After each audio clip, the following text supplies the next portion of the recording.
Mesdames et messieurs, à votre émission Histoire d'une vie. Comme vous le savez, Histoire d'une vie, c'est une émission conçue de la radio-télévision Vénus. Pourquoi nous avons conçu cette émission? Cette émission est juste là pour essayer un peu de parler, retracer la vie d'un individu, retracer la vie de quelqu'un. L'émission est toujours présentée par votre ami Degloire Munungi, mais je profite de cette occasion pour vous informer que prochainement peut-être ce sera une autre personne à la présentation. Comprenez que c'est une émission de la radio-télévision Vénus. Je sais que vous nous suivez en dehors de la province, de notre pays RDC. Merci à l'importance que vous donnez à la radio-télévision Vénus. Moutin Loubetme Toubanandinga qui falansa émission Histoire d'une vie, yoke son aluzingu ya muntu mingi betke sosa kuzabisa na bantu par moment betke zinga na bantu mais betke sosa kuzaba ve muntu ina na bunda akele nani akatuka wapi ngi yake sala na lujingu. C'est une émission aussi yame kusupesa ku immortaliser bantu na kusosa kuzabisa muntu na bunda nandi akele nani. Voilà, samo na kilumbu ya bubu betke le nani ma ya caméra timpangi Brice Buka mpangi Iverson Kabaya na prise de son. Régie finale ya mpangi Jean Zamba na Marcel Mouyembi. Samu na kilumbu ya bubu betume na tadia ka invité Mosi ya Marc. Samu na kusoso découvrir na bunda akele nani kuko na gudi ntango mingi betume yamba mbutanganga Mosi notable ya Mbanza Kikwit ya province ya Kwilu ya Grand Bandundu.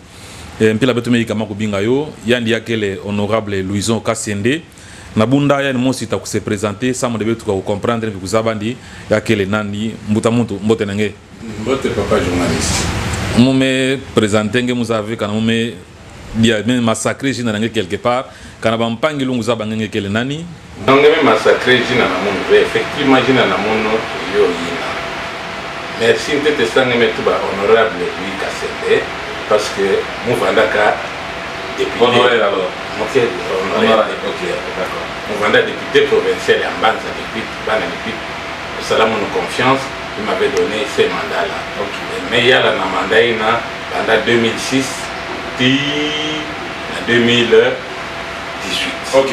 Je crois que vous confirmez devant fond bana écoute vous avez des maçons à Yokelenge c'est que vous me comprendre Yokelenge bet me ya mangena émission Histoire d'une vie émission ya bet que kuita samna kutubila luzingu ya muntu parcours ya muntu ngi mutino muntu kele de mettre que retracer banda kubutu kanandi ti ngi ngame salaka ntoto c'est une façon ya couper cette expérience mpina bampangi baleki banduku na ku landanzila soit na comprendre bien na bombote nyonso kansi na kuzaba nge bet que bande émission na betu bet fait uzaba na bonkofi kana bana kikwit bana kuilo fait uzaba ya inani Louison Kassende ngeme butuka wapi mwana ya nani papa nani mama nani bet que bana na dishina effectivement ça mon très bon azulu nzambi bataye anti bataye subwaga na mama mochi titata ok tata na muno jina nani bandaka Kassende Joseph la terre tourne ya kutubaka ne toto ke balukaka mama na muno jina nani bandaka Kisudila Anne Marie bana. Je suis originaire du territoire ya Bungu awa na Molikadunga du côté maman na Mungindu du côté papa mais munu ne butuka awa na hôpital général de Pitao muta kubutisa mama na munu na hôpital général na leri na sœur Floraba ya fois ok c'est ça j'ai vu mama na munu so mutala masera kubutisa munu ke yandi akoma déjà mama ya yela kubutuka me butuka na Kikwiti awa me dongo kana kinzambi awa école primaire je suis de la première promotion il y a collège Vunji Defense non à Kinzambi je suis de la première promotion il y a Bachika en 1973 avec Manissa en 73 et là l'école primaire non c'est la deuxième CO à notre époque on parlait de la deuxième CO mon katuka la deuxième CO on prenait la bac au centre où je suis allé faire le deuxième cycle, il y a la troisième des humanités, puis la sixième des humanités. Et mais ça là, école technique, je suis de formation électricien. J'ai mon diplôme d'État, je suis technicien A2. Dès la même année, j'ai fait un tour campus de Lumbashi où j'avais fait la métallurgie. Finalement, mon catholique, on a mon piste à Kinshasa, na ISPT. ISPT pour faire l'électromécanique. Mais comme na ISPT, il fallait mon professeur de cours techniques. Je n'ai pas voulu être professeur de cours techniques, mais je suis ingénieur A1. Mon salamitation, je suis à ISTA, où j'ai fini en 1985. Après l'étude de Namono, je suis venu directement m'installer ici à Tépi. Il y a une option électromécanique. Je suis ingénieur électromécanique. Donc, honoraire Louison Kassende. Bandé Zava, 20 mois, si vous avez ingénieur, Bandé Marabon, commerçant, business, car en toi là, mais alors il y a technicien ngolo. Oui, effectivement, la technicité Namono ne voulant pas perdre de matière dans mon kaka, mon salon a ITPK Awa. J'avais eu 15 heures de cours pendant la semaine. J'avais remplacé le professeur Youlou, qui est maintenant inspecteur. C'était pendant la période du père Santine, père à son âme, il venait de nous quitter. C'est mon condisciple de l'école primaire Santine. Je suis resté pendant 2 ans à ITPK Awa. Pendant mon mandat, les parents comme les professeurs m'ont fait confiance, ils m'ont voté comme président du comité des parents. Pendant ce mandat-là, j'ai fait construire la salle des parents. Salle, moi j'ai réunion en c'était pendant mon mandat. J'ai conscientisé les parents de payer quelque chose, petit bâtiment moche. Qu'est-ce qui a fait que mon Katouka Kilongi, c'est la révolution. La révolution étant venue, je me suis dit non, mon coin dans la tête est Kutunga bois la modèle en Kaka. Là, je suis allé faire le partenariat avec l'État congolais dans les SAESCAM. Mukumaga SAESCAM, SAESCAM c'est quoi? SAESCAM c'est la structure qui produit tous les minéraux dans n'importe quel coin du pays, Benoteka, mais une partie en Bongo, c'était les Futuka de Mishika, voilà une minéraux, donc, je vais vous dire en Bongo na Kasai. Mais je suis en famille, moi, la famille n'a pas été 9. Sur les 9 enfants, moi, le 3e. Le 3e. Avant moi, il y a un qui est là, qui était aussi député comme moi, honorable François Kassende. Avant lui, il y avait une dame qui est aux États-Unis. Moi, je suis 4 fois l'année passée, père à son âme. C'est mon jeune frère, il vient juste après moi. Il était pilote là. Il a fait un accident. On l'a enterré. Ça appartient à l'histoire. Donc nous sommes une famille de 9 enfants. Et je suis un homme marié. Ok, c'est ça la question que j'allais poser.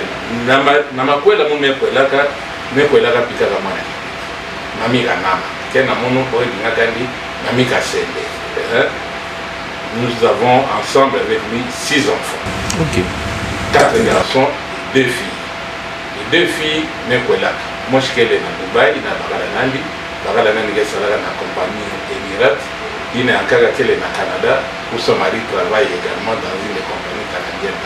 Tous deux m'ont rendu grand-père. Merci honorable. Peut-être votre mandat mo fioti na nima. Kena di so la ngemo shimewa era ngebatanga muza avec na pepelina. Ngeme tanga pina soa.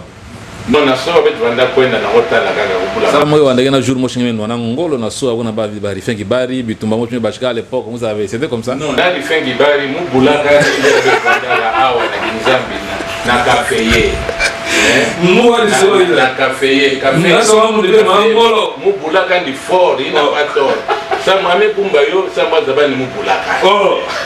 Saka nani mutubula munu azola wa bomana kutuba yo ndekana bya tabisa kutoka dambu sama bula munu dia. Comme ngeke tuba yo kana mega dia shi.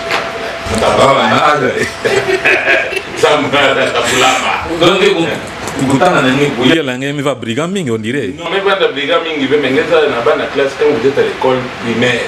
L'école primaire bana ke mwana mingi. Kana ngeta la bien tabana na betu ya genwana. Yo na betu bana tout parents il fait les bandes attentifs na dishika bana ke sakana parce que bana kana boke sakana makele lege kondana ve bitumba ke kondana ve pour éviter que mon ko bula ina kaga disu yo na muge lomba na betu ba parents pour poursuivre bonne formation bana na betu de la bana ke sakana betu fete les bandes ga pene sana kutala Hollande. Yo n'ai pas à l'école, beaucoup de là longue. Sonila betu na cahier de communication pour bien communiquer. Quand moi na ina kuna na nzo kando ke kwendi la fait bien. Longue il m'a fait le signaler betu ba parents. Parce que bana na betu nyos personne ne peut dire que moi na mon est sain. Bana le malade. OK, c'est ça. Ngeme manisa ista na université. Bon, son ingénieur, électronicien, mécanicien, anima. Électromécanicien, anima. Le bras comme vous savez, comme on a ça la salon, il y a monté usine à Isiro. Je devais, après mon cycle, je devais aller être ingénieur à Isiro. Mais je n'ai pas voulu cette offre-là. Pourquoi? Parce que Tata Namoun Nalerina, il m'avait proposé de venir travailler avec lui à Wanakipit, dans les huileries de Tindembe et de Baba. Donc, ça nous produire ma faute en gâche. Et là, je suis venu ici. Les gens qui m'ont reçu, c'était père son nom, papa qui parle. Je l'appelle Z, papa qui bonjac, père son nom, j'étais ici, papa Bozunga, la tête et l'agnon se va y compris papa Sui. La tête et l'agnon, malheureusement, pour mes fois. Et ils m'ont encadré pendant ce temps-là. N'a pas à la classe, n'a pas vie professionnelle. Il était dans la vie, alors il devait m'encadrer. Et pour que je vienne travailler à Wanakipit, la condition c'était que je faisais le point d'Wanakipit en étant un homme marié. Pourquoi être un homme marié? Parce pour se saisir, non? Quand on puisse avoir la marié fait, il y a une responsabilité à Nen et à Zulu, il y a une disponibilité à Bon. Tu risques d'aller courir derrière n'importe qui et prendre, commettre des gaffes. Comme les parents ils voient déjà avant, ils m'ont orienté dans cette voie-là. C'est ça qui fait que je me suis marié en 85. Je me suis marié en 85. Il y a octobre, en décembre, je me marié et en janvier. On va déjà pember, on dirait. Bon. À 2 mois. Espace à 2 mois. Les fiançailles, quand on se marie, on trouve la fiancée bien avant. Ok. Et quand tout le monde dit les nani, les camarades de mon bétangatian, qui a 3e primaire, qui veut mettre à boire. Donc il va mon déjà. Ah, je vais aller avec hier. Vraiment. On épouse la femme où on connaît les habitudes de sa maman, on connaît les habitudes de la famille, même s'il y a un petit conflit dans la famille. Les querelles ne manquent pas. Ou bien il y a un soit le bêtise soit la rampe. Quand le bêtise soit ça ne marche pas, nous avons 10 gens. Des tas de gens. Jean Kanama, son frère s'appelait Jean. Ah, ok. Et ça se termine là-bas. Je demanderai à nos enfants, trouvez les femmes à côté de vous, parmi vos amis là. Il n'y a pas de gens. Ah bon? Ah oui, ça sera des. C'est pas un tabou? Ce n'est pas un tabou parce que Boubia est un peu d'amour pour la nous avons qui de c'est-à-dire cette femme-là suivra l'exemple de sa mère. Les Français disent telle mère, telle fille. Ok. Bandé la nangé na conseil va jeune qui est hollandais. Il faut prendre la pour manier ça il te rendra heureux. Il te rendra heureux parce que toi aussi tu le rendras heureux. Master Boff, camarade Boff. C'est comme ça que ok. Ok. Et là, papa Zui, papa Kuzunza, papa Union sa ville, bon mais encadré, comment vous avez évolué? Et il y a une vie professionnelle, il y a pas Mbalamusi, yo banda comment moi tanga société mochina. Dans la vie professionnelle, dans la huilerie de mon père, nous avions bâti à l'énorme de Auto Congo. Auto Congo, c'est la société de mon père, qui fut la première société congolaise. Awa Kiping était le premier importateur de camions Tata. D'abord, nous avons commencé par vendre les camions Toyota ici dans la province. Nous avons pas les Chinois qui étaient là, nous avons un camion Toyota et un pavana. Il y a des captures de Kinshasa, parce que nous avons fait l'occasion d'Europe, il y a des noms de Kéouch. Il y a des Kéouch. Les commerçants de Lipit achetaient de nouveaux véhicules, sachets, ma camion sonné. Ça s'est vendu chez nous. Après Tata, nous avons vendu, après Toyota, nous avons vendu les camions Tata. Les bus que tu vois ici, sur ces bus qui circulent ici, la société de mon père doit en principe percevoir un pourcentage sur les droits d'importation exclusifs. Parce que c'est nous qui avons fait entrer ça au Congo, au Zaïre à l'époque. Comme la branche véhicule, il y a très pourquoi la Fiat en dérive, nous sommes entrés dans les Huileries. Dans les Huileries, j'ai mes Huileries qui sont à 60 km de Kipi, à Kindembe et à Baba, dans les territoires de Bungu, dans les secteurs de Moulikalunga et dans les secteurs de Kisungu. C'est de là où je produisais par mois, en 1985, on va produire 250 fûts d'huile de palme par mois. Imaginez Ngungulu, moi chez Mafuta, quand je vendais un fût, il y a Mafuta, il y a Mazout. Et finalement, ça a basculé, et la situation que vous connaissez maintenant. J'ai connu beaucoup de gouverneurs dans ma vie ici. Père Sonam Samba Kaputo, Nabamo Lunyanya, mon papa Kachunga, et consort. De là, ils m'ont initié, le papa qui moi, j'en avais papa Zambio, papa, ils m'ont initié à entrer à la Fédération des entreprises du Congo. À l'époque, on va dire ANESA. ANESA, ils sont dit qui? Association des entreprises d'Isaïe. Association nationale des entreprises d'Isaïe. Qui a muté, il y a même FEC. FEC, qui est la Fédération des entreprises du Congo. C'est un syndicat. La FEC défend qui? La FEC défend tout membre. Il y a quels membres? Il y a défendre vis-à-vis, il y a vie courante. Donc la FEC était un avocat, comme il y a bien aimé nous en bon, il faut que tribunal, il y a un avocat, il y a un fait une vie que ça va mais nous défendons les opérateurs économiques qui sont membres de notre fédération. Contre qui? Contre la mauvaise interprétation des lois. Parce que l'État que ça va Kaka, bon, un agent de l'État vient entrer dans ton magasin ou dans ton activité, paie sa taxe, fout ta taxe. Il y a des textes dans l'État, quand il y a des fait non taxe, il y a été illégal. Pour foutre d'ailleurs le montrina des oïba. Faites tout bien quand les autres foutent à sa langue hors de à sa langue notre perception les coins dans la banque les foutent comme ça il y a la traçabilité les bons me côté dans la caisse à l'État les bons me aller au Bachika l'État par la signature autorisée l'État vous fout à Longi l'État vous fout à Cantonnier l'État c'est ça. Même quand on a fait Bandan qui me voula. Même ça derrière n'a fait Bana qui me voula. Non, nous sommes, je suis à la fête quand je suis venu travailler ici à Kipuit comme. T'as rien qui voula. En 86. 86. En 86. Pas de membre ou bien Mbalamouchi déjà. Membre et ANESA. Mais quand nous avons fait l'élection à 4, on m'a donné président de la commission des oléaginés. Président de la commission des oléaginés. Oléaginés, quel est Mafuta. Quoi que PLZ, Vandaka, quoi que San Pedro, Vandaka, quoi que.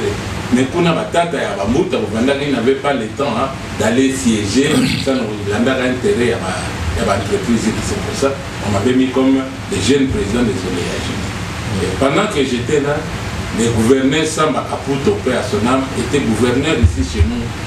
Et nous étions en train d'entretenir les routes de dessert agricole. Parce que les routes de dessert agricole, on avait attribué ça à l'entrepreneur. Pourquoi l'entrepreneur? Parce que nous, en tant qu'entrepreneur, il y a tout langage dans le monde. Langage dans le monde va avoir une usine. Nous avons tout la Kindembe, si je ne sais pas si tu connais, sur la route de Kayemba ici. Tu quittes à Kayemba, à Kindembe, tu as mieux que ça tout langage dans Malela. Ça fait pratiquement 25 km. À part Malela, les derniers côte à côte, et toutes ces routes-là devaient être entretenues. Quand tu n'as pas un véhicule, tu n'auras pas intérêt à aller entretenir cette route-là. Il faut que ça ne monte plus, un camion avec exploitant mon kidina, comme ça, chauffeur et tout ça, ne rapporte pas trop mon kidina. Et tu engages le cantonnier, tu travailles, cantonnier qui dit on est bon cantonnier qui est dans l'État. C'est l'État qui paye les cantonniers. C'était pas moi. Moi, j'étais la boîte à lettres des cantonniers. Quand l'État me donnait l'argent, et quand l'État était un peu en retard, je prenais de mon argent dans ma banque, la banque commerciale du Congo, me foutais à la cantonnier, et quand l'État me payait, j'ai remboursé. Voilà comment le pays était en train de fonctionner. C'était sûr. Il n'a pas de ANESA, moi, je suis Guzaba, il y a des gens qui ont ANESA. na époque à Zaïre là betu me kusa ku parce que betu kuma na 4 émissions ben me bara fek par un moment ben vana na fek à la fek me katula na ngisa betu me Congo me katula Congo yo Congo me katula Zaïre me kuma Congo nous avions comme président Charles Léjuy Charles Léjuy et moi j'étais son vice-président. Je suis resté vice-président de Charles Léjuy pendant un bon bout de temps, jusque quand on a été élu député. Mais pendant ce temps-là, pendant que j'étais président, j'assurais du pendant la Lubumbashi, moi je suis resté avec la fête ici. Il y a eu beaucoup de problèmes qui sont arrivés. Il y a pas de comme député. Pas de député. Je suis encore président de la fête. Ok. Président de la fête du Benimé Bachis. Mumbalin qui est maire de la ville. Maître Taba, maire adjoint du Benyanene.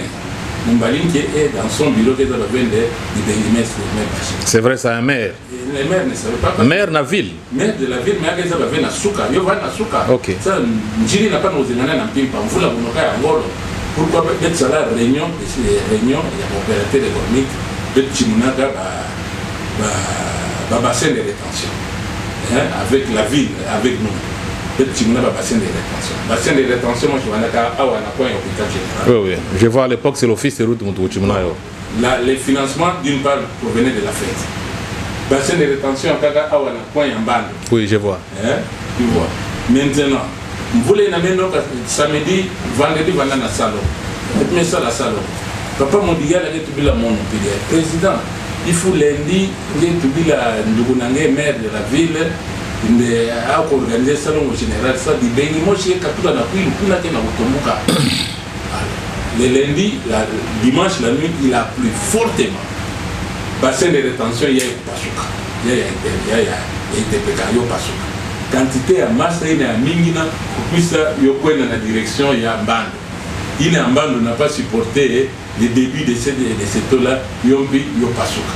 Massa, nous sommes à la direction à la ville. Les reconnus à la direction à la ville, le passage entre Caniveau et Nabosala Kapana, qui n'a bilanga chinois, il n'a d'autres, on a fait parce que nous avons la main sur le Vandapana, nous avons la main sur le bois, libéré Bouyantika, Puna na Puigo. Yo mata yo pisa à 1 mètre de la maison des agneaux, yo bifité, yo tala Mumbai. Et les véhicules venant de Kinshasa ne pouvaient plus passer. Donc l'accès dans la ville était devenu compliqué. Et les Rosenana n'a plus, pour moi j'ai entendu le bruit. Nasuka, en tout cas, quand on a écouté du droit, que Finga, donc il m'a tellement poussé, ah, si la maison a la prière. La personne l'a mis titré pour donner l'information, c'était le maire de la ville. J'avais ma VOE, mon fils en a VOE, qui est la mairie, nous la maire de la ville. Mais mes fans d'appliquer, il va service, même personne un rapport. Il y a un qui l'a mis. Mon j'ai la maison. Je prends le maire de la ville dans ça, lui il avait sa voiture, une Mazda, mon puis la VOE, peut-être boum à la voiture dans le pas. Parce que le monde, quand il y a une voiture, il y a une population qui est dans ma cache, peut-être qu'il y a ma cour. Peut-être que pas de tir dans ma cour. En cours de route, c'était des injures. Mais ce n'était pas les maires qui avaient coupé la route. Quand nous avons vu la route coupée, le maire de la ville me dit, peut-être que ça l'est. D'abord, c'était une émotion pour lui. Peut-être qu'il s'est soulagé. Peut-être que ça l'est. Nous convoquons une réunion d'ensemble, comité élargi, toutes les couches. La réunion a lieu à l'hôtel du Pul. La recommandation était que Binga gouverneur. Le gouverneur, c'était qui? Kidinda. Kidinda est venu, on a tenu la réunion pendant le gouverneur avec deux vice-gouverneurs. On a tenu la réunion chez Taliza là-bas où la FEC devait intervenir à 100%. Parce que la FEC s'était battue pour que la taxe n'a pas servir de tracasserie. Nous avions laissé à la ville la taxe seulement des jardins d'enfants, la taxe à rapatriement à corps. Pour rapatrier corps dans la Kinshasa, il faut la taxe. Pour rapatrier corps dans la Kara ou dans la il faut la taxe. C'était la taxe que nous avions laissée pour la ville afin que l'opérateur économique respire. Et le ministre Mawapam, qui était ministre à ce temps-là, a interdit les gouverneurs de faire. Mais peut-être les Ndjila Yoya gouverneur tout le monde il faudrait que ben nous fait ben vous tout la dire à Kinshasa ben mon ministre Mawapanga ben qu'on demande ben nous fait personne taxe. Ok, donc après plusieurs réunions ici, il y a un opérateur économique, on s'est mis d'accord, on a tenu la réunion, nous avons levé la taxe sur les produits agricoles. Il y a que toute la province pour être consommé à la province de Kinshasa ou bien au Kasaï. Et nous avons mis la taxe sur les carburants. Il y a un camion à Union, ça n'est pas tout véhicule qui quittait Kinshasa pour entrer chez nous ici, n'a pas laissé 10 litres de mazout. C'est ça qui a permis à l'entité, au gouverneur, d'aller s'asseoir dans Zalio. On a pris les génies militaires, ils ont fait ce travail-là.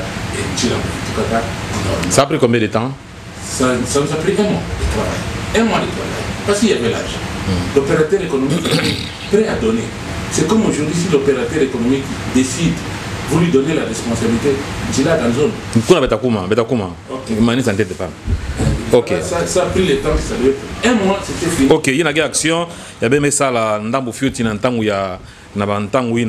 ben qui na katia fek ben katuka vous êtes toujours membre ben qui na fonction kuna ou je suis toujours vice-président chargé vice-président de la commission chargé de l'industrie et artisanat. L'artisanat il y a banagé ça la soudure ba Johnny. Nous les encadrons. C'est dans ce cadre là que je suis allé assister à la réunion sociale au Salama hier avec le père de l'église orthodoxe catholique orthodoxe. Pour encadrer Madame. Et toujours en étant président de la fête de l'ANESA. Non, l'ANESA. Je suis allé représenter la province dans une réunion de l'ANESA à Kinshasa. Je ne sais pas si c'était une fête. Et j'ai rencontré un boss, un patron, Friqué.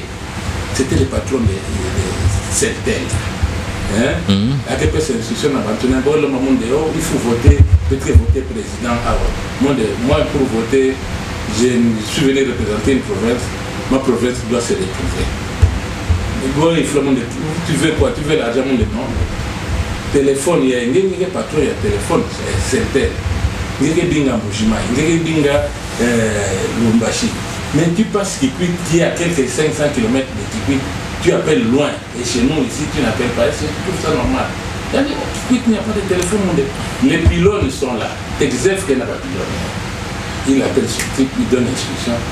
Demain, avant le vote, je veux entendre l'équipe est en ligne. Et on a envoyé l'équipe est venue ici. Quand on a branché, on a passé. Ça, c'est en 2000 combien? 2003 2006. 2003. 2003. Les téléphones est entré. C'était à 2003. En 2003. Ah oui, en 2003. C'était là. 2003. Mon balin qui prend le téléphone, il m'appelle. Dit, nous étions des amis Lyon, nous sommes des amis Lyon. Dit, ami, vraiment merci, vraiment, j'ai les téléphones. Et la série de téléphones, c'est les 098 et 140. Et voilà, ça c'est mon œuvre. Ok.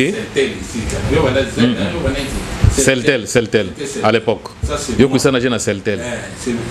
que j'ai fait la démarche et c'est fait. Pour l'intérêt de ma fille. Aujourd'hui, c'est tout le monde qui est content, c'est tout le monde qui envoie l'argent.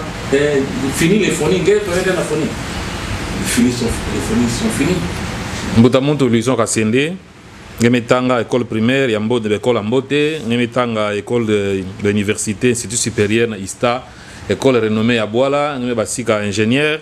Ngeme kotana fek ngeme sala bisalo na ngevi professionnel moi bilumu mingi qui m'a mis sepela tu sam ngeme sala nyonso kaka na kati ya boala ngi Kikwit.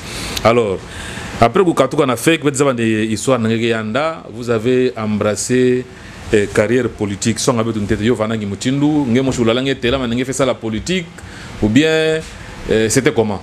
En 2006. En 2006 quand la vague politicienne a commencé à venir, les politiciens devaient s'installer à gauche, à droite. Moi aussi, comme ressortissant de la ville de Kikwit, j'accompagnais toujours d'abord dans mes temps mon père. C'est un monde venant fervent par l'eau. Avant d'un fervent par l'eau. Il y a un foutu la palo à l'époque, avant la conférence nationale, il payait la cotisation pour le bureau de Palou qui est Napon Gabi, pas Napon, Napon Kassam, on avait même Napon Gabi. Il m'avait donné ce goût-là de rester enfant Palou. Je suis enfant Palou. Ok. Mais, dans le Congo, on a en file indienne. Dans le Congo, on a anti-raillé. Quand la politique est arrivée, j'ai beaucoup de respect envers ma soeur, Marie-Ange Moutiana. Marie-Ange Moutiana, qui vient ici à ce temps-là, elle était secrétaire générale du PPRD. Nous sommes indiqués dans le mon ami Noël Apukumba qui me dit allons dire bonjour à notre sœur Marie-Ange qui est dehors, qui est derrière. Je quitte chez moi, je vais chez Marie-Ange dire bonjour à Marie-Ange. Marie-Ange est une amie à ma belle-sœur, la grande sœur de mon épouse. Ah oui, on s'est mis à poser. Pendant qu'on s'est mis à poser, elle me pose des questions. Oui, mais toi ici, depuis que tu t'es marié, tu es venu et puis tu es dans quel parti? On dit non, je ne suis pas dans un parti, je suis comme président des opérateurs économiques. Il y a des mecs qui font quand on a parti avec. On dit ton parti c'est lequel? Il y a des PPRD à fond. On dit ah. On dit là avec même comme on a AFD là, j'ai fait la ronde de la province, sauf les mailles d'or.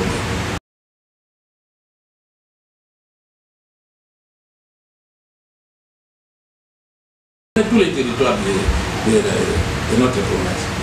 L'AFDEL me devait près de 4 000 $ de location de métier. Il n'a pas de paiement de actes.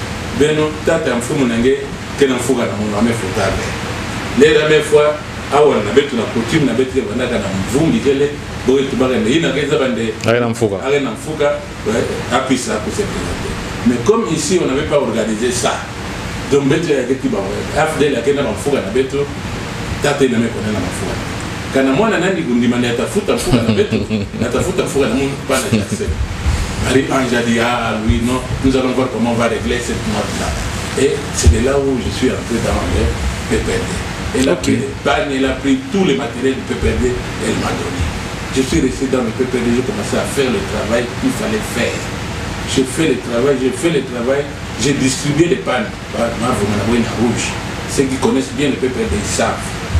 Et un beau jour, on me dit que le président Jean-Pierre Bemba doit venir à Tipit. Il est venu effectivement à Tipit par son bateau. Quand il est venu à Tipit, la délégation de la FEC devait rencontrer le président Bemba. Nous sommes allés rencontrer le président Bemba, il a parlé, on a partagé, on a bien partagé. Quand il est rentré à Kinshasa, un dimanche, moi à la maison, j'entends mon téléphone sonner, je décroche, on me dit ne quittez pas, c'était qui, il se présente et il me demande si je pouvais conduire la délégation de son parti à Kinshasa pour les Congolais. Entre-temps, C'était qui l'appel de qui? Ok. Jean-Pierre Bemba, il m'a appelé avec son téléphone personnel, me demandant si je pouvais conduire les membres de la délégation. Alors que vous étiez encore en PPRD? J'étais encore en PPRD. J'ai dit merci pour la marque de confiance. Parce que au PPRD, qui m'avait sollicité, Marie-Ange. Marie-Ange était secrétaire générale adjointe de Vital. Envoyé. Mais dans le MLC, c'est le président qui m'a appelé. Et Jean-Pierre Bemba, ce temps, était vice-président chargé des finances. Papa, attendez à Nédika. Non, président Bingangé. Tu as fait un choix. J'ai fait un choix qui était raisonnable. Le bon côté de l'histoire. Pendant que le MLC était en train de chavirer, parce que Olivier Kamita, qui chapeautait le MLC, venait de quitter le fauteuil du président de l'Assemblée. Et on a mis Thomas, c'était... Louaka. Non, c'était pas Thomas Louaka, c'était François Mamba. François Mamba remplacé. Ok. Moi maintenant, à ce temps-là, pendant que tout le monde, les hommes politiques de la province, tous ont fui le MLC à ce temps-là. Parce qu'ils se sont dit, et moi j'adhère. Et le mercredi, on m'envoie l'avion personnel de Jean-Pierre Bemba. Il m'a envoyé son jet privé qui est venu me chercher ici à Tipit pour le congrès. J'ai pris 14 personnes qui sont parties à Tipit. J'avais pris le père à son âme, Papa Zama. Tu connais Papa Zala? Le chef directeur de la prison. J'ai pris 10 kilomètres. Ok. Pour qu'il puisse ici, les jeunes gens. Ouais. Personnellement, j'ai pris... Non, personne. Guy Kingoumi qui est en vie. Guy est en vie. C'est vie qui est décédée. J'ai pris Wawende. Régide. J'ai pris... Mais Régide est d'Idiofa. Vous avez pris de la province? Vous avez... Ah, ok. Parce que le ministre... Ok, je comprends. Le ministre m'a appelé après... Ok, bien compris. Vous avez pris Régide? J'ai pris 14 personnes. Ok.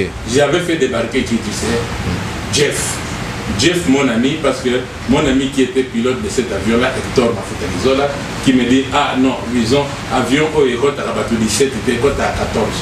Yo, dis-moi ça, débarquer. J'ai fait débarquer Jeff de l'hôtel Mangri.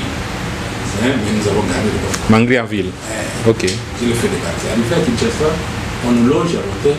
Moi, je me suis dit, des missions politiques comme ça, je ne peux pas dormir seul. J'ai dit, Papa Zala, il y a Ratola ensemble. Parce que si on doit kidnapper, si on doit... qu'on nous prend nos dés. Voilà comment je suis entré dans la MLC. Et pendant les congrès, comme c'était avec caméra comme ça, on m'a pris en grand. Pendant les congrès, je vois un coup de fil, c'est Marie-Ange qui m'appelle. Vous avez trahi. Mais lui, comment tu peux me faire comme cela? J'ai dit, on va parler après. Parce que quand il m'avait proposé que je vais entrer dans mon parti, moi je lui ai posé la question, j'entre dans ton parti, qu'est-ce que vous ferez de moi? Intérêt toujours. Elle m'a dit, non, nous ferons de toi gouverneur. Tu comprends? On va te faire gouverneur de notre province. Ok, j'ai accepté. Et quand j'ai parti, quand Bemba m'a pêché, je me suis dit, Bemba il est plus fort que... Tout le monde est Congo, hein? En français. Que Ngolo Kuluta Marie-Ange, pana boba yimila na zamwana Congo, ngeza pana na leri na slogan na banangolo, na zamwana Congo, ne pas trahir le Congo. Je suis resté dans la MLC. Après le congrès, Bemba, qu'est-ce qu'il te faut pour faire la politique?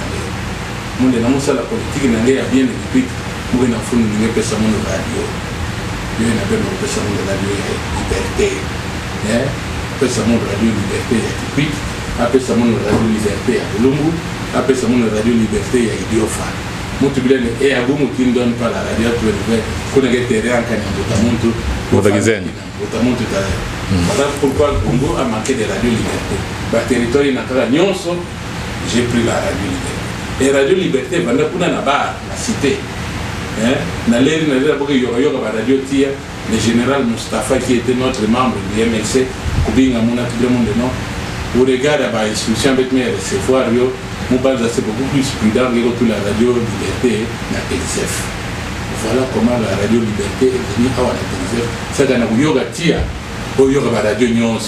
Yo na Radio Liberté ne bala ka o ngenge zola ku fa ensemble na bantu na papa zanga kana uti na botini sabenzo kana ba radio yo joka kana bozo comment bien fêter les fois mon dieu de Patrice Emery il faut bantu fa ensemble bo lo mumba na bantu ankakashi.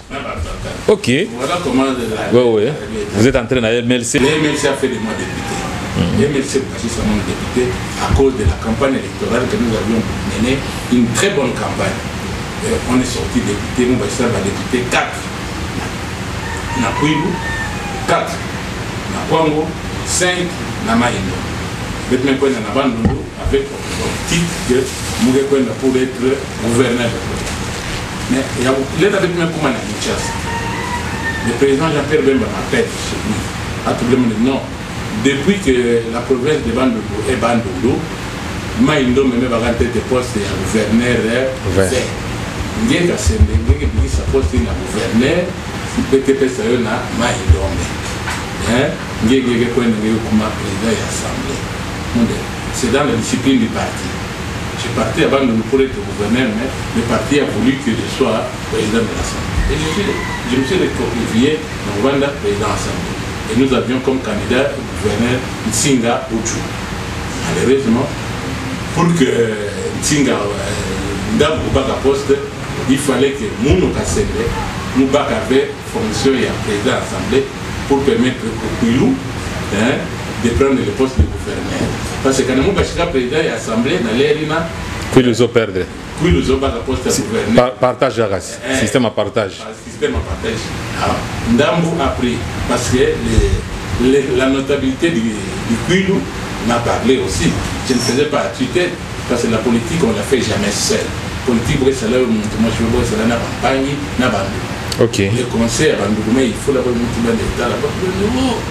Parce que kubaka poste na président assemblée ngeke voter budget mais ngeke exécuter budget ngeke contrôler budget mais ngeke exécuter exécuter budget quel est gouverneur ça peut être fonctionner ça me bon c'est le président de la République bon otakapuka pour facilement ne puisse pas et notre calcul n'était pas mal parce que même quand le papa m'a appelé dans sa chambre il m'a dit fils c'est l'intérêt de notre province. Il faut laisser le poste de gouverneur le point dans la chasse pour que bon, on puisse avoir toute la province. Et nous avons tous accepté, quand j'étais à l'opposition, mais nous avons vu même on a intérêt à la province. Ce qui fait que pendant ces mandats-là, le gouverneur nous met pour l'école dans chaque territoire. Dans chaque territoire de notre province ici, il y a une école qui avait été construite par le trichement d'un député de ces mandats-là. Hein? Tout le monde a compris. Moi j'ai construit le lycée poète dans les territoires. Le président Serge a construit la Kanzombi, mais l'honorable Mamindou a construit la Kanzamba. Tout le monde avait construit à cet temps. C'était il n'a pas en 2006, Ngeme Bashiga député. Ngeme Bashiga député provincial dans la province de Grand Bandundu. Et après, Bet Kabona, Bet Malamous, Ngeme Baskile, Ngeme Kuma. Non, Bet Kabona, Maïndombe, Kouilume Bikala. Nous devions mettre un bureau de l'Assemblée. Ok. Mais avec les mêmes députés, il fallait les mêmes députés. Oui. Et nous, nous parlons de 4 députés dans mon chambre. Député, Goung député, Poulung député, Massimaniba député. Et il on devait mettre le bureau de l'Assemblée parce que quand il y a le bureau de l'Assemblée, il aurait permettre le bureau pour voter et gouverner. Même on a dit que ce bureau de l'Assemblée, c'est un bureau provisoire. C'est un bureau provisoire. Il y a un voté vice-président. Il y a l'Assemblée. Pour tout le monde président en commission chargée pour rédiger le règlement intérieur. J'ai conduit la commission, nous avons eu le règlement intérieur pour la Cour constitutionnelle pour valider. L'Assemblée, la première Assemblée. Dès la deuxième Assemblée, on m'a encore reconduit à ces fonctions-là. J'ai établi le règlement intérieur. Grâce à ces règlements intérieurs-là, les amis ont fait confiance à moi. Ils m'ont voté comme président de la commission. Et quand on devait voter les bureaux, je me suis présenté comme candidat de l'opposition. Et malgré que nous étions minoritaires, mais les amis, camarades et la majorité ont porté les dévolus sur moi. On m'a voté vice-président, le second l'honorable Ichunda. Ichunda Labo, président de l'Assemblée, Kassende, vice-président. Pour ton information, en 1960, en 62, quand les Kwilu ici, voilà, province pour voter l'État Norbert comme gouverneur. L'État Norbert va être gouverneur de province. Kakwa la Paul va être président de l'Assemblée. Kassende Joseph était vice-président de l'Assemblée du Kwilu. Votre papa? Mon papa. C'est la même fonction que j'ai occupée pendant, après combien d'années? Donc, il y a une bande de Chindagé, Landaga, Douane, donc j'ai suivi ça. Les amis m'ont fait confiance, ils m'ont donné poste que j'ai géré. Tu es en 2000? Qui en 2018. Ok. Qui en 2018. Mais ça, la mandat à combien d'années? Vous voulez quoi? L'Assemblée, vous entrez en 2006 et vous prenez ça en 2018. Ça, la calcul, toi qui as encore la mémoire fraîche, ça nous met 80 ans après mon. C'est 14 ans? Bien sûr, nous, à 14 ans, nous avons réalisé beaucoup. C'est ça, hein? 14 ans? 14 ans. Ok. Oh, non. Quand on a ma part, peut-être tu la macam. Quel est la veille? Mais ça à 14 ans, bon, sont des députés à Kwilu. C'est vrai qu'il y a une carrière, une vie professionnelle, et il y a un régime, peut-être ça l'émission histoire d'une vie, mais fait ça quand même. Il y a un député, il y a vu la qui quitte, il y a un deuxième vice-président, premier vice-président la deuxième assemblée à province à Kwilu. Vice-président, ok, vice-président à assemblée à province à Kwilu. Député à Kikwit, 14 ans. Honorable Louison Kassende honoraire, ngelung son abetu. Na taille na ngeme sala nge bon sunde Eli à Kikwit 14 ans. Bana Kikwit longu yendula ngenangi. Na mingi. Nous avons eu un peu de basi. Boy landange. Bolongu yendula ngenangi honorable Louison Kassende. C'est vrai, mais il y a un député qui tongave, député qui salapidave, député qui salapidave, mais 14 ans. Betu bana Kikwit, nge mona Kikwit, mutolo la ngen hôpital général. Bana Kikwit longu yendula ngenangi. Na mingi. Dangle betu ata ndambo. Ata tatu kaka. Tatu kaka.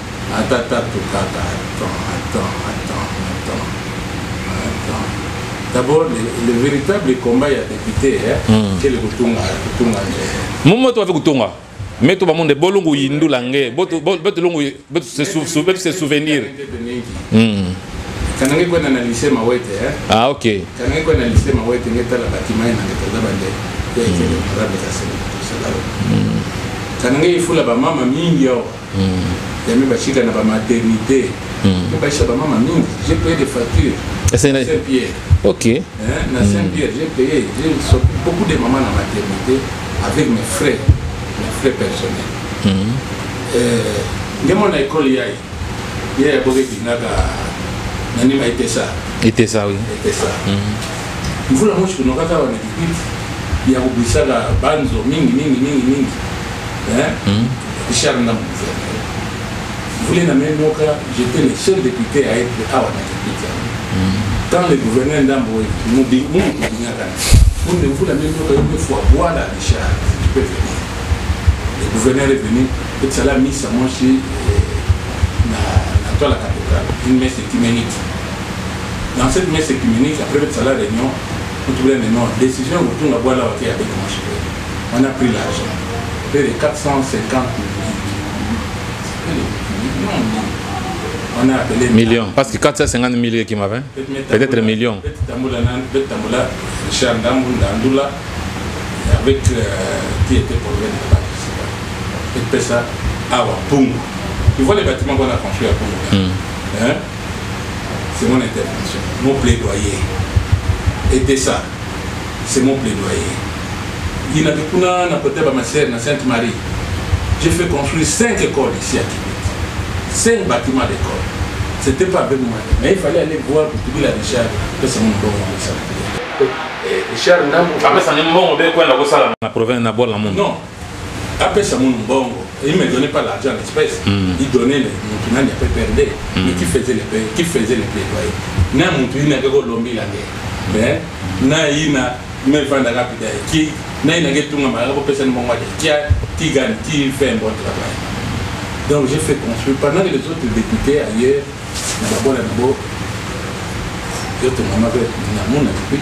il y a des témoins, il y a des gens qui connaissent.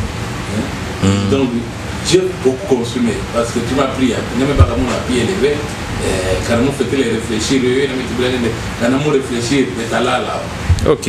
Donc après quand moi ban écoute qui na utala bon quand bindambu donc ngeme participer ngeme ça la plaidoyer na gouverneur de la province à Kwilu beaucoup ça utunga quelques écoles donc ngeme vana mingi na côté infrastructure kaka école quelques écoles moi on a 4 écoles bon mais tunga na bola écoute 5 na 4 écoute pourquoi parce que député quel andaka en fonction il y a programme il y a gouvernement na l'air il n'avait même pas de député pendant 5 chantiers.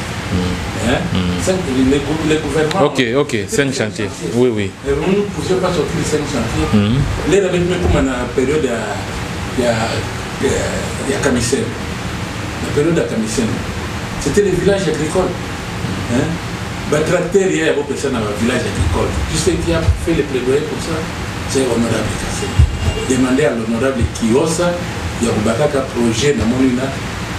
Maintenant, le président de l'Assemblée, nous sommes guides. Parce que nous avions un autre bagage de nom. Le président, depuis ça, c'est le conseil des ministres à Wanabet dans la province.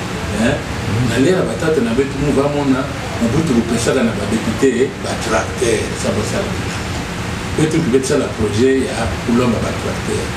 Et ça, le projet, on devait donner aux députés de Kwilu 45 tracteurs, donc députés et ministres. Le projet est passé. Le conseil des ministres n'a pas ville. Pendant que nous, les Kouilou, nous avions introduit les dossiers de la tracteur, les amis de Maïndo n'avaient pas introduit un projet pour que ça ait un bac. Bac n'a pas traversé rivière, Nyoki. Mais nous, on a gagné. Mais quand les tracteurs sont venus, nous, on a fait le projet pour que nous appelions le tracteur. Parce que c'était des oppositions. Honorable Louison Rassende, Betme Bakamoa, la réalisation c'est longue. Il y a un message en tant que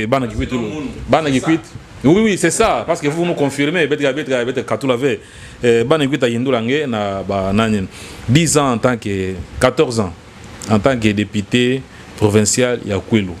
Nous avons un mandat na Benou les 14 ans.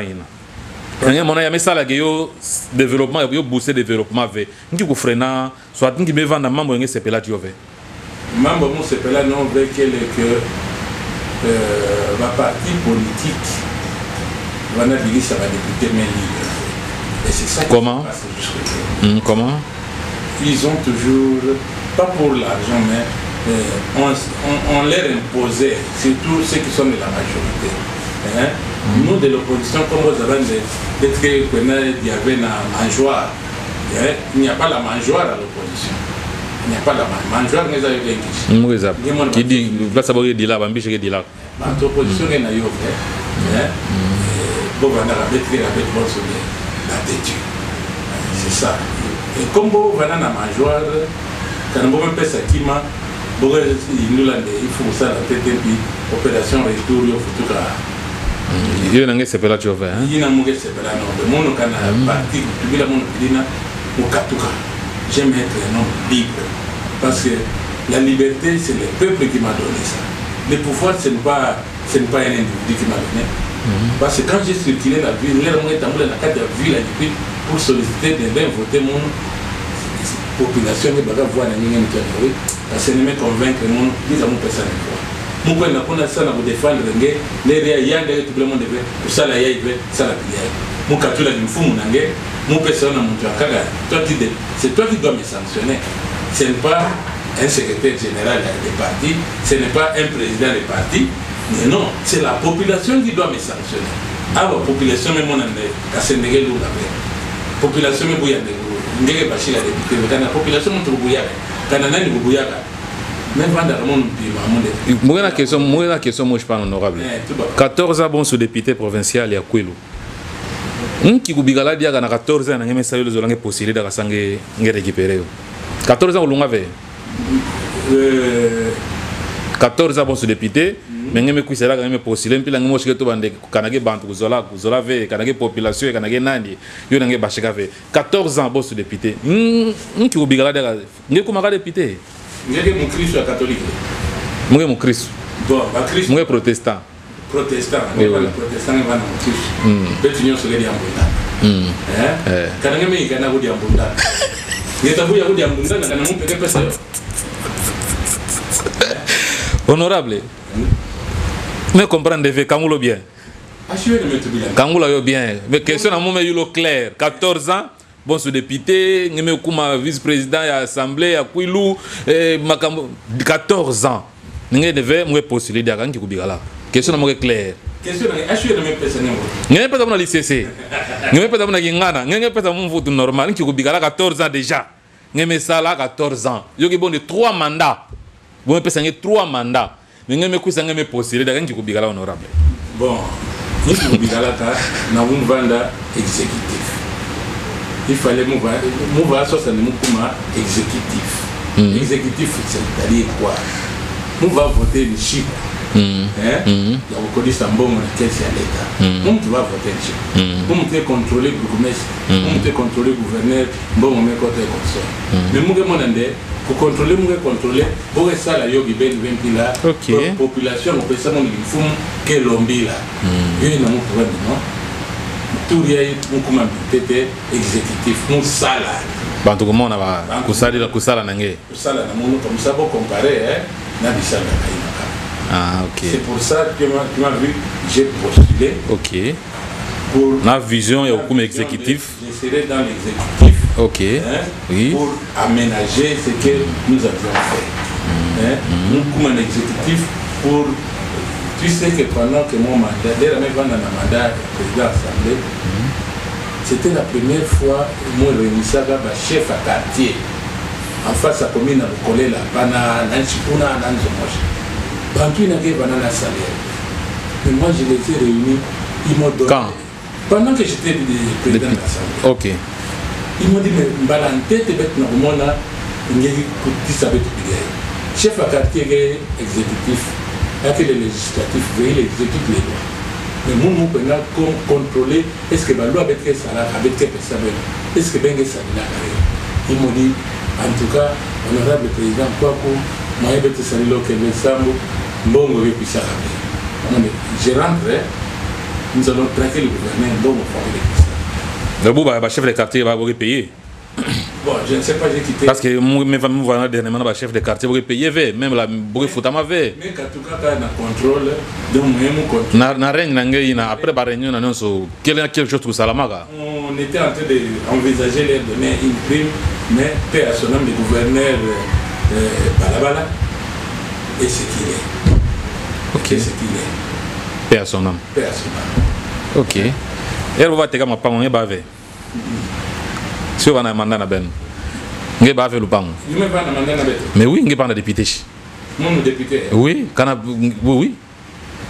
Nge me gérer. Moi je ne sais pas pourquoi d'autant plus que je n'étais pas na exécutif. On va penser avec exécutif hein. Ah mon bana ministre ben. On va penser avec ministre là. On pas on a mon sombaga kuna na ndunga. Moi tu na plateau. Nge ba fait hein.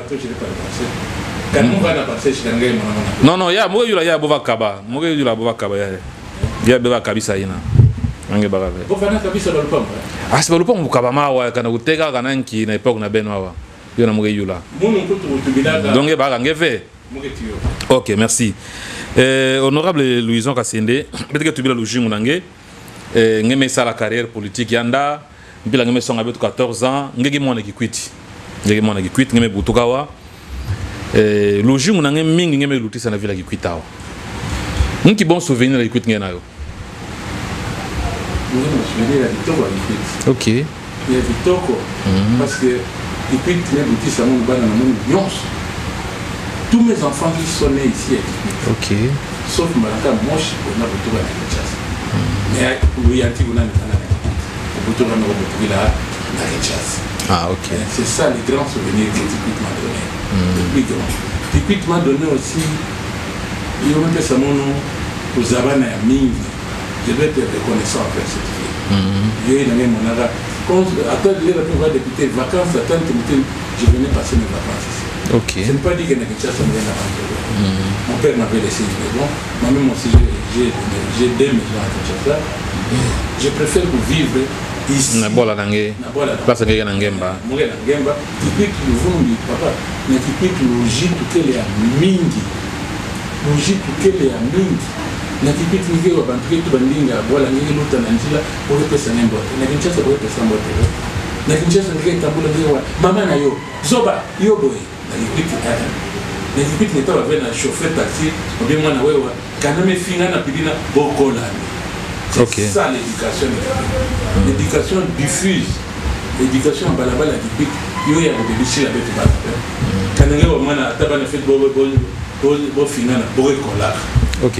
Honorable Louison Kassende, qui est zolavé dans le jour en tant qu'humain, qui est zolavé. Mauvais comportement. Bonjour Kyo. Mauvais comportement général seulement. Manque de mœurs. Guéretamboula, Conga. Donc, le manque de mœurs. Bonsoir, malheureusement, la télé publique, c'est vrai. Dans ce qu'on a sur la voie. Non, moi, je suis et puis, j'aime la légalité. Moi, j'aime la légalité. Légalité, pourquoi? Moi, je l'ai pourquoi? L'État me bat mon Canada pour détruire la construction anarchique. La ville basse, la construction anarchique. Mais on a beau détruire la construction anarchique. S'il fallait botter la bandille, voilà que on détruit ce qu'on ne veut pas détruire. Moi, par exemple, il y a un Zoïna qui est en face de TMP Bank. Il y a un général Ngaï. Portugais, il y a une véranda Yanda. Na leri na mukidi lera bet yela lera bet yela nous oyina anda na bende na tuba nous oyina shibananchi la pana c'était un grand rond-point que yantika kuna na to bamimpe yokuisa bashika kanangeke to la bien photo nous oya meske kuna na nima donc juste devant nous oya mes jila ba yo tomuka kanzo étage moi si comme me connait na peine c'était ça l'urbanisme. Mais maintenant, quand on veut retracer la route, on est beaucoup de beaucoup de véranda, il y a montré la soi-disant que route est à l'autre à panne. Mais jusqu'aujourd'hui, même la véranda est restée, il y a une bonne distance. Hein? Parce que les gens qui ont fait la réunion, qui décidaient, il fallait que beaucoup de banana hein? Donc, injustice. Mauvaise foi. Ok. Mauvaise foi. Ok. Hein? C'est ça qui a fait que l'honorable Makiachi n'a pas eu le courage de continuer à construire sa maison parce que je me commande son âge. Ok. Je me commande son âge. Au lieu de l'encourager à construire, on va encore le bouler les marteaux. C'est ça. La depuis quand tu deviens chef, tu veux taper les marteaux. Non, il ne faut pas accepter comme ça. Ok. Hein? Dans la ville qui quitte, la ville qui quitte, il y a Kikwit, il y a ma zone, il y a 10 ans qui quitte à Boubou. Quelle différence est ça? Oui, il y a une grande différence parce que le président de la République, il va rendre le Congo l'Allemagne de l'Afrique. Mais c'est en train de se faire voir à Kikwit. Ou bien à Kikwit, quand on a vu que tu as un ça peut te donner un là, c'est là, je t'ai pas dit poussière. Peut-être à moi, on a qui ciment. Oui, oui. Quand on a vu na kwa yanzu azanyo na bata munyongo ingi pas goudron vert goudron ciment comme tout là la ciment l'air y a yo lo vend à peu près combien de mètres? Ah c'est presque à 500 mètres hein? Non yantika point na tikwa 1 kilomètre hein? Et demi l'air y a ce n'est pas le chef de l'état qui s'est dit la beto yantika patati na baki moi you là qui quitte il y a 10 ans qui quitte à Boubou. En général, je ne parle pas du côté infrastructure. En général, pour quelques minutes seulement. Il y a beaucoup de Temuka, bana na beto kwenda na Angola, Nzambi kubisabo, bokisa kutuka bometu matuna banzo la tata ukanaga ya nyanga, banzo mekoma ya manzanga. Du point de vue infrastructure, du point de vue beto da mama mingi baza bakabo commerce, ba mama mekota na commerce muza ba bomekota sana pashi ya bongo, mais dans le temps l'habillement à Kikwit était un luxe. Quand un jeune homme venait de Kinshasa, avec puis ça na Kikwit, avec du monde comme s'il est supérieur na bana Kikwit.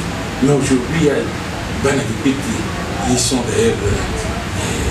Tu vois comme toi, tu es bien habillé. Est-ce que tu as envie encore un enfant? Il y a moins de 80 ans. Non. Et puis, intellectuellement, malheureusement, il y a Bissal encore la même fois. Mais la team en mange que on a un côté positif, un côté négatif. Il y a beaucoup plus de positifs. Sans doute, me dira, ma bengi est à cause du mauvais lotissement. Quand nous sommes conscients que le lotissement est un peu peut-être respecté par Ndilulu ya balupa on avait tout. Betu kuna banti, vétiver na balupa on avait tout pour éviter que ruissellement pour ça la mabenge. Voilà, ce n'est pas l'affaire d'une personne, ce n'est pas l'affaire du maire, ce n'est pas l'affaire du maire adjoint ou d'un bourgmestre, c'est l'affaire de nous tous, la vie de Kikwit. C'est l'affaire de nous tous, tout le monde doit être conscient. Les ventes de mon père. Nge tuba nengi makamanjila kanzombi. Nge me vend des députés, vice-président de l'Assemblée. Moi, une question mochi, c'est vrai que une question qui cadre pensa dans l'émission, c'est une question de curiosité. Est-ce que, honorable, province ya Kwilu, mairie ya Ville Kikwit, ngeke mona nenjila kanzomba yana bolongo idi kofe. Ngeke me travailler mingi na Zulu. Njila kanzomba sana ngeke, yoke il faut que le gouvernement central, est-ce que Kikwit ou Bebandundu, ou Kwilu, pardon. Njila na bolongo idi kofe. Bon. Kimanyonso, il faut avoir une planification. Ata bubia ikanenge zo pesa mwana nange première communion. Sibengi waganati mama na bana mama Et ça dit ça fait moi la première communion. Qu'est-ce qu'il nous faut? Madame Tatoubi Langena, ça n'a fait que Tatsuma Madé, sur le Tatsuma Pidé, le Tatsuma Pidé, n'a les consorts. Bengeza Batal, combien? Vous budgétisez ça. Maintenant, après planification, vous budgétisez bien Antigabissa. Le Rwanda avec un arrêt, puis ça, mon Tassal Antilaya. Et que ça va faire Bundula, et Tabala Panakapé, c'est le cas d'un gars qui quantité Amazon. Yokuma Nakatika. Donc, moi, je pense que pour regarder la recette, il y a vie là. Parce que j'ai déjà contrôlé la ville. Je connais les recettes. La ville a beaucoup d'argent. Vous avez estimé comment? Si ce n'est pas un secret, parce que vous avez dit que vous avez la ville de Thomas, si on peut estimer que ça contrôle, d'ailleurs l'occasion à bio, qui cuit ça la recette mensuelle à combien? Je te dis ceci. Quelles sont les recettes de la ville? Non, il y a une recette. Attends, ok. Ok, merci. Les budgets varient chaque année. Ok. Je suis allé à la commune de Kazamba. Commune qui est dans le Tournama. Les gens qui ont il doit payer à l'État congolais une taxe. Cette taxe-là, c'est une taxe urbaine, non? Il y a une certaine taxe communale. Taxe communale que vous budgétisez. Quand vous avez ça, le recensement, vous avez ça, le recensement. Il y a un petit service là qui est en train de percevoir la machine. J'ai encouragé mon gars, ça c'est bien. Vous avez encouragé qui? Perception. Ah, ok. Donc, vous avez encouragé l'esprit, il y a population, puis la bogue ça adhéré, na foot en bongo. Ok. Mais maintenant, la traçabilité c'est différent. Mais mani santé de chité. Donc, dans le temps, on avait dit qu'on avait dans l'élection communale. Parce que s'il y avait une assemblée communale, la commune va avoir des députés, un conseil communal, pour cela, on a dit la promesse sur les recettes qui entrent dans les communes. Maintenant, la mairie centralise tout ça avec un plan d'exécution. La mairie n'a pas de personnel. La mairie a une population. La population, il y a une population qui a commune. Le maire n'a pas de population. Quand le maire est en fond, il y a un Monturo, à l'homme, il y a une population. À l'homme, il y a une promesse. C'est le bourgmestre qui a la personnalité juridique.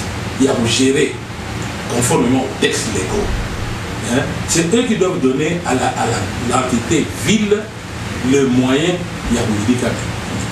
Quand l'entité ville met ça le programme bien précis. À bâtir sa budget, les bêtes n'ont pas dit qu'il nous faut combien de millions? Il nous faut tant de millions. Entité, ville, l'homme à toute la commune. Dans la commune, il y a un bureau de la police. Il y a que ça là ma recette. Quand j'étais à l'Assemblée provinciale, nous sommes là général canon.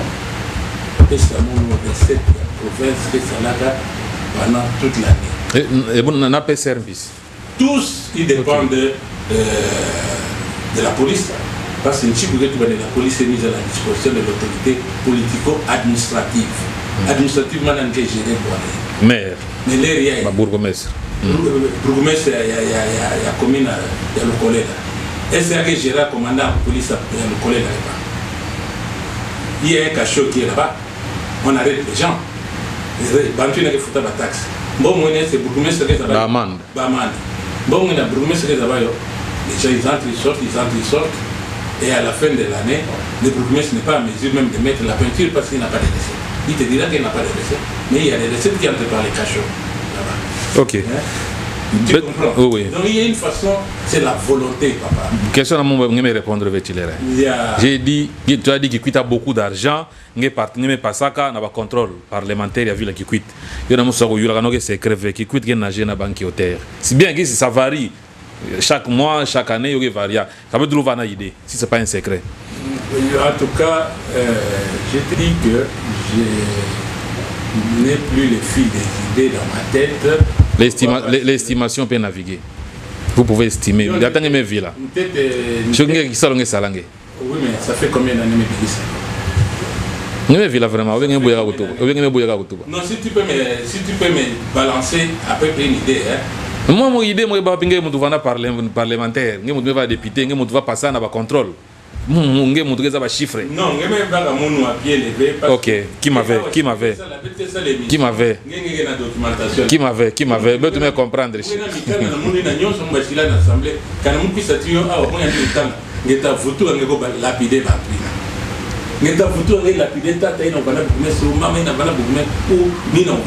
Parce que j'ai des éléments, mais na bon coup fille qui bon ngeme to bon ekotaka ya mingi qui coûte à l'argent. OK Qui coûte na bon mingi. OK Quoi que en tant que pour futa na ba bon ngene bi fu bana ndage. OK mais bon OK le OK bete vous dire la makamanjila quand je me poser une question tu chite pas bon il to ba des planification voilà d'abord il faut peut-être dire la technicien la technicien n'avait pas ministre à l'école la construction est mingi yao neno ne bali nele la construction il faut l'on abonne ta botunga tina bu idika mukili donc yoke salama ve hein ba na me va na province qu'on a eu biku salama TV hein mais d'autres on a ça la cantonnage manuel nous avions une société de cantonnage manuel et commissaire nous va foutre chez la cantonnier commissaire nous payer les cantonniers il a payé les cantonniers les la commissaire nous met c'est programme oui. Vois, tu connais. Ce programme a fonctionné comme ça. Je me fois donc comme ça nous quoi tu ah mais il ngeza ba bien na betu ba congolais kana ngeme katura na mfumo kana ngeme katura na mfumo na téléphone na ngena takinga dia be téléphone na ngena ndo binga il faut la kanisa mettre na studio na ndio bien excellent et ça t'a montré bien ngedi aka mais cantonnage manuel c'est programme où vendre à province je vais en privé. Bon, on va bâcher dans la province. Mais initiative, quand on va en moto, on va bicala. Yo qui est bien, yo va une initiative yambivé. Yo va yambivé. Mais me fera yo. Yo me foi. Dila Ranzombi. Dila Ranzombi pour faire mon lutin na Dila na Ranzombi avec le gouverneur Richard Ndam. Ça j'étais informé. Peut-être ton gars na Ngumba yina. Yang monu. Yang ya bana toi. Parce que c'était une délégation officielle. L'école est honorable Michel Vatunga kuna na Ranzombi. Il était dans sa jeep patron, il est noir. Après ça n'angumba tumga kuma na katika para jeep nani kukave pour futura tinanchi. Bon. Mon mukuisa na jeep na mon Nissan. Samo bote kile beti na assemblée. Route police na kat beti kuma tiku. Ai fula mon me. Comment mon me kukave mon de sambu ba service na nge donc me bibisa la jila yai. Nge mon chambre froide yai kele nanchi.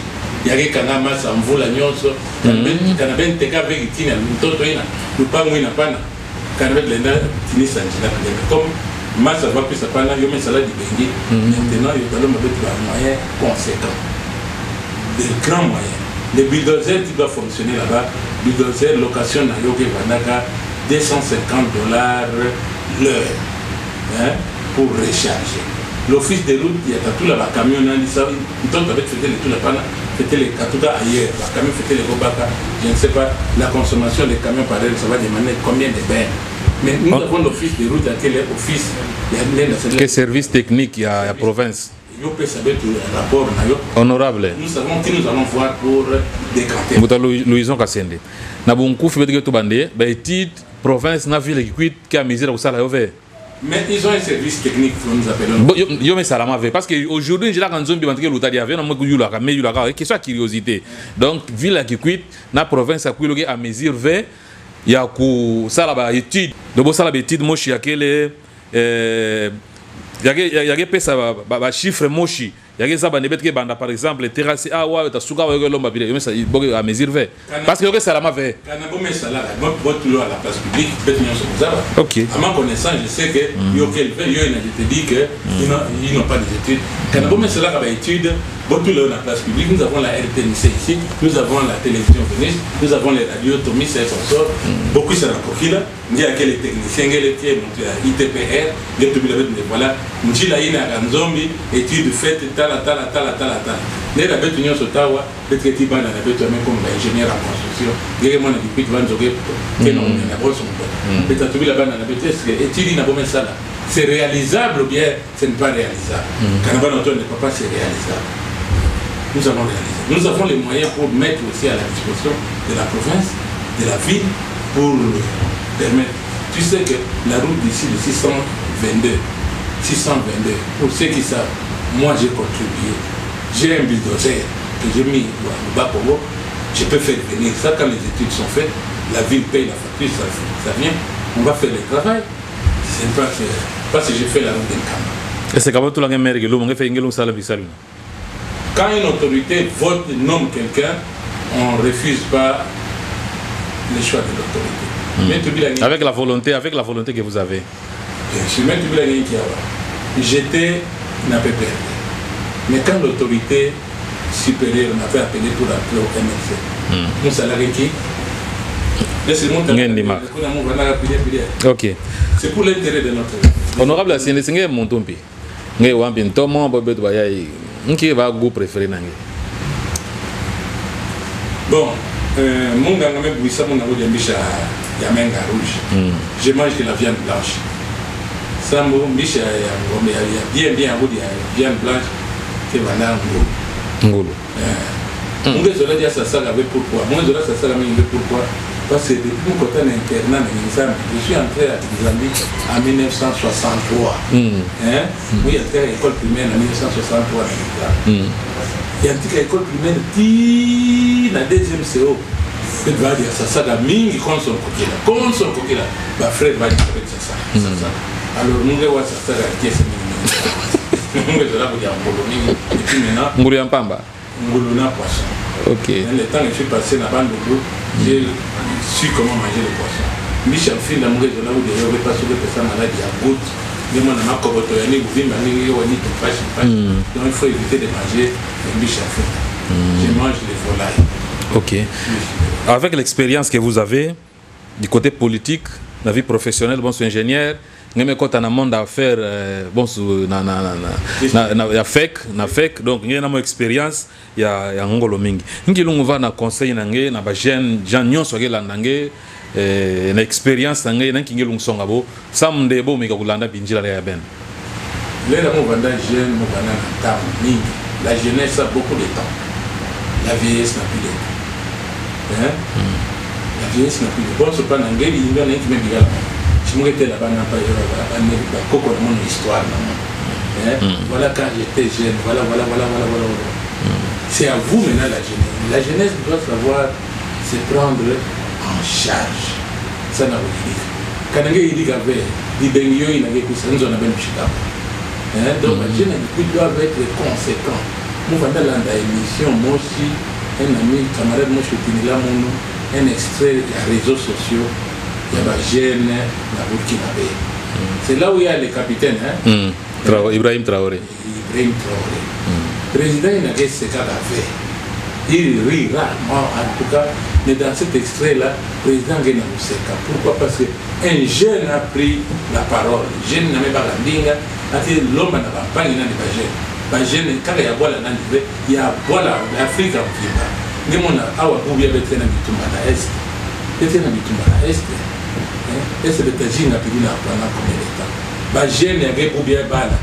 Ti Bashimbashi, Abutuka Bitumbage Salama, il y a la Bitumbage Salama, il y a ta fois Bitumba, Abigisa Bitumba. Bah, jeune, il y a une pièce, on a mis la bête au Bitumba. Pour bien être un école dans la camp et bien, on a tâté dans la bouteille, c'est pour une pièce, on va la faire.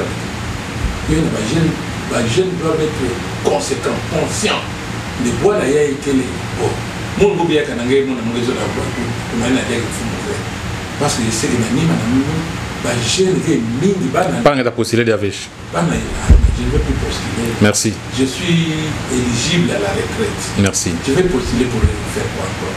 Qu'est-ce que je vais encore? Non, parce qu'après 14 ans, il y a une question de curiosité. Merci. Je suis éligible à la retraite. Merci. Bientôt, regardez-moi là. Quand on s'est créé, c'est son bête. Ça m'a dit que Bumbayo. Mon bouton en 1957. Là, on est 30 ans, on est 60 combien? Ça la calcule. Ça la calcule. Mais vous 57. Il y a 60 quelques, il y a 70 ans. Dans 3 ans, on est 70 ans. Oui, oui. Docteur qui passe à Yadé pour faire 70 ans avec tout ça qui est là. Mais toi, qui est-ce? Ok. Banani ke ba personne référence na ngia ki quit. Ngia mona de ya ipenda muntu abedulu muntu ila ntima na quit ba vrai notable. Ngelo tangile data 5. Non. Kina kana muntu ba pilina. Ngia ça ba problème. Ngia ça ba problème. Non, attention à mon petit ma veine par pour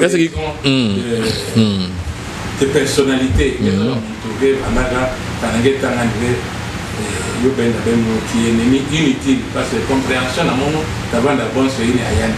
OK. Je préfère cette question là politique sont n'a passé ça. Ça qu'on avait ben c'est ça ça bouton à voilà. OK. Yo ka voilà tia. OK. Muke près muke yo ka tia. Non ça le yo ka voilà tia. Moi ça la de. Non, ya ke miso yo ka bola tia. Fait peut-être le jour nangé. Angeta yo ka tia ngi. Lera muke to bashiri. Tia ke pela bishaka. Ina ne tia ke pela. OK. Tia ke pela. OK. Ndege zo yinga betu. Ndege zo sala betu. Ndege zo la betu. Ni mon même postulé pour être gouverneur. Ne bi ça bon. Ni mon même postulé pour être sénateur. Ne bi ça bon. Ni on ne gagne même postulé ça non va na ministre consort. Ne bi ça bon. Ça c'est négé candidat opérateur économique. Je fais mes affaires. OK. OK. Merci honorable Louison Kasende. Betme kuma nsuka ya entretien betu bakatinge. Nabunda bantume kwa uzaba nge kele nani nge katuka wapi nge butuka wapi nge mesala ki na lujingu nange kan sebet ke na ushite déjà na nsuka émission na betu yai nki lungu vada ngogo nange na bonkufi soit momosi na bonkufi yange lungu tuba soit bet me tuba ve okura émission yai soit question mo chabet me vilange moneno nge lungu révéler population qui quit ya kuilumpi ya Grand Bandundu pourquoi pas ya Congo ya Mvimba na yina meta de lujingu nange ti vie professionnelle vie politique nange nyonso Goba, tête et Mouetouba, télé. Aimons-nous les uns et les autres. Aimons-nous les uns et les autres. Et la terre ne tournera pas contre le monde. Ça, c'est mon père qui m'avait laissé ces mots-là. Il m'avait dit, oui, aimons-vous les uns les autres. La terre ne va jamais tourner contre nous. Et la terre ne tourne pas contre nous. Si aujourd'hui ça tourne, quand on tourne dans le sens négatif, je peux tourner dans le sens positif. Si vous me faites quand même l'homme à mon confiance, je répondrai à votre obligation. C'est ça. Au jeune Koulouna. Au jeune Koulouna. Oui, il faut savoir pourquoi Bana me admettons Bogue déjà Pilina. Bogue déjà Pilina. L'éducation les même bout à moi dans mon Franquin, même bout à moi dans mon Christian, même bout à mon Yos. Nantolanzo, moi, je vais mon pile à Mougue Longan. Ok. Mougue Longan, mais mon va une obligation vis-à-vis là. Vous faites les 10 années, vous faites les 100 années, vous faites les 20 années. Mais quand Mougue 10 années, vous faites les 100 années. Alors, ce sama de Nangana. Faut pas la gagner à moi. Il est dans Kota Bibouti, merci. Donc, moi, je vais faire ça conseil dans la oui, en tant que parents, oui. Nous, parents, nous avons cette obligation-là de nourrir nos enfants, de vêtir nos enfants, de les habiller, de les soigner pour que moi, nous bâchions la balabala, de les contrôler derrière nos macailles. À notre absence à la maison, il y a quel yaya, tu prends mon pouvoir pour faire ce que je fais pendant que je ne suis pas là, toi tu fais. Et dès que moi, je suis bâché dans la classe. Dès que moi, je suis bâché dans la classe, je suis dans la zone, maman est là. Il y a quel yaya rôle, c'est ça que nous appelons l'éducation de la rue. C'est-à-dire, yaya fait les ventes à scout, savérienne, tout. C'était ça la formation que nous donnions aux enfants. Et quand il quitte la rue, il va à l'école. Il y a un maître Zénon, il y a un professeur Youlou, il y a un frère Gabi. Rôle n'a pour éduquer pour salir ça. Et s'il y a les Koulouna, ça va diminuer. Moi, je vais donner un cas.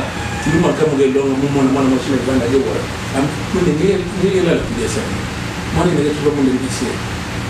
Tout comme ma soeur m'a dit, nous tenons un retard, après un moment de l'eau, moi, je vais à la mine, je suis parent, mais je suis en même temps son enseignant. Nous bâchons ça, tous les bonnes poches, d'accord, 1000 francs. Parce qu'il n'y a pas de quoi, maman n'a pas de quoi, il y a des amicati, il y a ça, en tout cas, il y a pas de richesse. Tu vois, c'est pas que parce qu'il y a une longue, il y a des personnes dans la classe, même pas 100 francs. Il y a pas de quoi, longue, mais tu as tout le monde, tu veux la tête à rien, ça non. Donc la responsabilité est d'incomber peuple nyonso pour que Corona ina yomana. Ok. Canapé, yotamana jamais, yotamana fait. C'est la responsabilité nous incombe d'abord nous les parents, nous responsables. Merci Bampangi Balandi Radio Télévision Venus. Merci parce que Bevanda Mingi na kulanda betu na émission na betu HV Histoire d'une vie. Quel mot si ya ba émission ya Radio Télévision Venus. Betu yamba kananzo abisalo na betu bobu. Honorable honoraire ka Louison Kasende. Yame tubi la betu na bunda ya Roger Munandi et na kati ya émission ben me comprendre betu me parler la vie professionnelle nandi quand betu me tubi la pi mambu ya ke luta na bola na betu moi expérience nandi moi ba observation nandi na yina metali la luzingu ya bantu na kati ya émission ya. Merci na bisika nyonso mbote zole ata bantu zole okele ah mon dieu tete boye pesa mbote chive mama na bana. OK. Pesa mama na bana mbote pesa ba mama ya mama na bana mbote mama kentu na monji. Ah OK. Ngakena munne mama na bana. Yani fa za basi wa wewe kutanga jana ndio lisuma. Amiga na. Ah OK. Amiga se. OK. Ode ngana amiga se. Pesa mbote na amiga se. Comme il na kati ya bola yetu. Kipite na fumo na yoshi. Ni pesa primaire de la ville. Mbote na bilani nani. Sa bilani nani mbote tia ambassadeur de la paix. OK. Yani primaire de la ville. Ake leki na beto na mjitu nani na pesa mbote. Mekenti ba mutangana kaka pia kaka ye mingi hapa. Monseigneur l'évêque na pesa mbote. Sasa inakele tata ya Libondo shike pesa mutangana. Keti ba mfumo kaka pia kengila betu mela na betu mpongi mela na nzo me yandi mela la be na bureau na bo kambetu mo chef terrain la avec le général de l'armée ici na ba commandant na nyonso et à toute la gamme d'équipe. Pour l'attention et pour m'apporter l'émission. Merci. Qu'est-ce que c'est ça mon abetu on a représenté bien la émission ya impela betu tubaka nanima caméra betu me vanda timpangi Brice Buka na betu me vanda timpangi Yves Kabaya na prise de son assistance ya Christian Nakatala assistance mpiampangi Bob Luboma ben union samela na betu na côté régie finale bet même on ampangi na betu Jean Zambampi Marcel Muyembe kulanda mbote ya programme ya Radio Télévision Venus nge ya kiti funu pia kulota na émission HV betu tubia le jour nange kuku beta yambange na mutindo mosi ya mbote émission me vanda présenter na mpangi na beno de gloire munungi betu bikala mbote betu kota na bilombo iko sana ntwala bye ciao.